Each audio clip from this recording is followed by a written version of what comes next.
The $20 million transfer had to pass through an intermediary bank, Deutsche Bank, which was helping route the money to Sri Lanka. At Deutsche Bank, an officer spotted the odd spelling, Foundation. Imagine seeing a huge payment to an NGO you've never heard of, with a name that's clearly misspelled. It screams suspicious. Deutsche Bank didn't just shrug and process it. They paused. They reached out to Bangladesh Bank for clarification. Basically, they asked, "Hey, is this beneficiary name correct? We have Shalika Foundation, is that right?" But Bangladesh Bank at that moment had no idea what Deutsche Bank was talking about. Remember, it was the weekend in Bangladesh and the offices were closed. No one was answering promptly.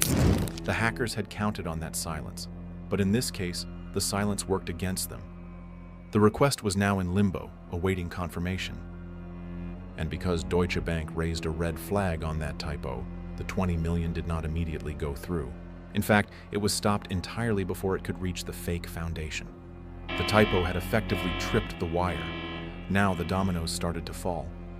The unusual pause and query from Deutsche Bank likely made the Federal Reserve in New York even more suspicious about all the other transfers flowing out.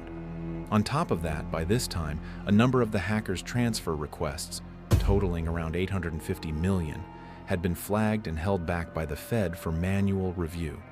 The Fed was already uneasy because of the volume and destinations of these requests. The foundation mistake just provided concrete proof that something fishy was going on.